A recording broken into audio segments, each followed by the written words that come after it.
Hello student, आज आपको प्रश्नावली 2.1 का पहला क्वेश्चन कराते हैं।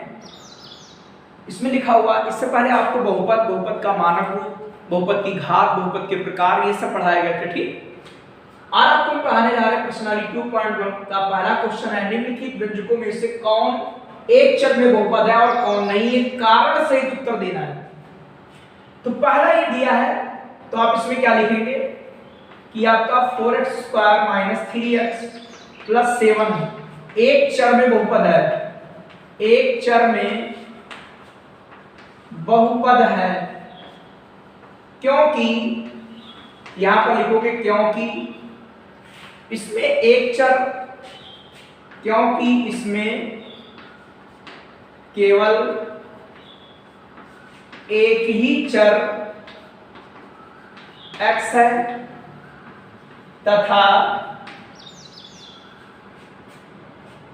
x की प्रत्येक घात पूर्ण संख्या है। यहां भी होल नंबर है, यहां भी होल नंबर, और यहां भी x की पावर 0 पूर्ण संख्या। पूर्ण संख्या 0 1 2 3 ये कोई भी हो सकती है। नॉन निगेटिव इंटीजर ना हो, नॉन निगेटिव इंटीजर ना हो, मतलब -1 -2 -3 ये नहीं होनी चाहिए। ठीक, ये आपके धन पूर्णांक है और ये आपका शून्य पूर्णांक है, इसीलिए लिखा था ऋणोत्तर पूर्णांक। ऋणोत्तर पूर्णांक मतलब नॉन निगेटिव इंटीजर, जो कि ये लिखे हैं शून्य पूर्णांक और धन पूर्णांक। ये कोई भी हो सकता है लेकिन ये नहीं हो सकते। ठीक, ये ध्यान रखिएगा आप लोग।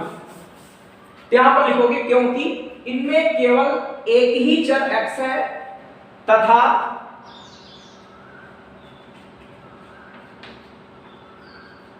सभी की घात, इसमें सभी की घात कोई देख लीजिए, एक पूर्ण संख्या है। कौन संख्या है? पूर्ण संख्या है। ठीक, या लिख सकते हो नॉन निगेटिव इंटीजर है। ठीक, या पूर्ण संख्या, बातें की चीज है। ये भी आपका क्या है, ये भी लिखेंगे कि एक चर में बहुपद है, बिल्कुल सेम कंडीशन यहां पर लिखेंगे। इसके नीचे लिख देंगे कि एक चर में बहुपद है क्योंकि इसमें केवल एक ही चर आपका y है, y, और इसकी घात जो है आपकी क्या है, 2 है, अर्थात क्या है, एक पूर्ण संख्या है। इसकी घात ये क्या है, पूर्ण संख्या है। ठीक है, आप लिख लेंगे यहां पर कि एक चर में बहुपद है क्योंकि इसमें केवल एक ही चर y है तथा y की घात एक पूर्ण संख्या है। ठीक, तथा x की यहां पर सभी घात, यहां पर x की सभी घात कई जगह पर x है, तथा x की सभी घात क्या है, पूर्ण संख्या है। यहां पर लिख देंगे तो y की घात एक पूर्ण संख्या है। तो आप यहां पर मेंबर लिख लेंगे कि एक चर में बहुपद है क्योंकि इसमें केवल एक ही चर y है तथा y की घात एक पूर्ण संख्या है। यहां पर ऐसा लिख देंगे। ये क्या है, देखिए, ये आपका एक चर में बहुपद नहीं है। क्यों? क्योंकि यहां पर t की घात 1/2 आएगी और 1/2 कोई पूर्णांक नहीं है। ठीक, तो यहां पर लिखोगे कि एक चर में बहुपद नहीं है, एक चर में, या बहुपद नहीं डाल नहीं सकते हो क्योंकि एक चर तो है, इससे मतलब ही नहीं है। ठीक, एक चर में बहुपद नहीं है, या केवल लिख सकते हो बहुपद नहीं है। अब भाई क्यों नहीं है? क्योंकि चर t की घात जो है, चर t की जो घात है, चर t की बोलो क्या है, घातीय। चर t की सभी घातें या सभी घात, इसमें और इसमें तो एक है और ये पूर्णांक नहीं है। ठीक, क्योंकि चर t की घात एक पूर्ण संख्या नहीं है, एक पूर्ण संख्या नहीं है। ठीक, यहां पर तो t की पावर 1 है, होल नंबर, लेकिन यहां पर t की पावर 1/2 होता है। तो एक चर में बहुपद नहीं है क्योंकि चर t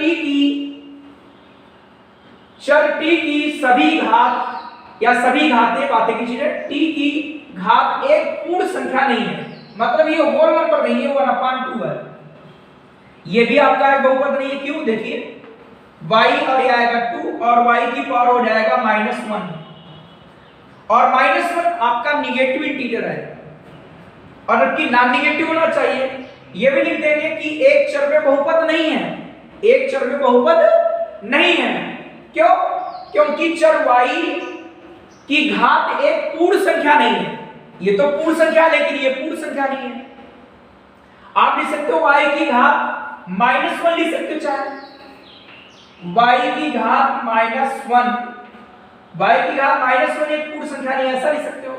जैसे आप लिख सकते थे क्योंकि चर t की घात 1/2, ये 1/2, आप इसको लिख सकते हो ऐसे कि 3 और इंटू टी की पावर 1/2 प्लस टी और प्लस √2, ऐसे लिख सकते हो। इसके आगे लिख सकते थे कि एक चर में बहुपद नहीं है क्योंकि चर t की घात ये 1/2 एक पूर्ण संख्या नहीं है, ऐसे लिख सकते हो। यहां पर 1/2 एक पूर्ण संख्या नहीं है। ऐसे यहां भी लिख सकते हो कि एक चर में बहुपद नहीं है क्योंकि चर y की घात -1 एक पूर्ण संख्या नहीं है या एक नॉन निगेटिव इंटीजर नहीं है। इस तरीके से इसका पांचवा भाग, ये एक चर बहुपद तो है, ये 3 चर में बहुपद है। तो यहां पर लिखोगे क्या, बताओ कि यह एक चर में बहुपद नहीं है क्योंकि इसमें 3 चर x, y व t है, अर्थात ये 3 चर में बहुपद है। तो आप लिख लोगे क्या कि यह बहुपद एक चर में बहुपद नहीं है क्योंकि इसमें 3 चर x, y व t है, अर्थात यह 3 चर में बहुपद है। अगला क्वेश्चन नंबर 2 है कि निम्नलिखित में प्रत्येक में x² का गुणांक बताइए। ठीक, देखिए इसमें x² का गुणांक, तो भैया इसके गुणांक में जानते हो क्या है, 1। सभी के गुणांक में 1 होता है, इसके गुणांक में क्या, 1, तो इसका गुणांक 1 हो गया।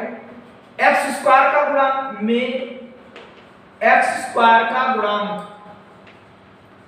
इसका गुणांक क्या होगा, -1, चूंकि माइनस इससे पहले है तो -1 में x² का गुणांक क्या होगा, x² का गुणांक π/2, ये π/2 हो गया।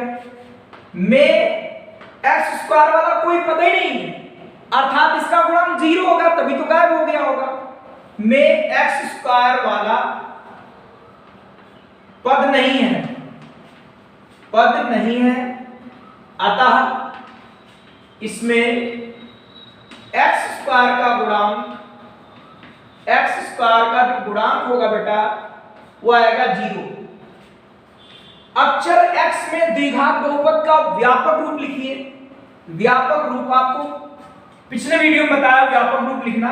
द्विघात है तो ax² प्लस bx और प्लस c, जहां आपका जो है a नॉट इक्वल टू 0 हो, a नॉट इक्वल टू क्या हो, 0, और a, b व c वास्तविक संख्या है, अर्थात रियल नंबर हो।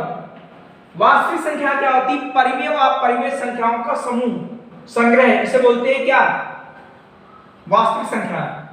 वास्तविक संख्याएं हैं, वास्तविक संख्याएं हैं। ठीक, बात आपको कन्फर्म हुई कि द्विघात का आपका बहुपद क्या होगा, x² plus bx plus c, जहां a not equal to 0, a 0 ना हो, ये 0 हो जाए, कोई दिक्कत नहीं। अगला क्वेश्चन कह रहा 35 घात का एक द्विपद बहुपद लिखना है और 100 घात का एक पदी बहुपद उदाहरण देना है।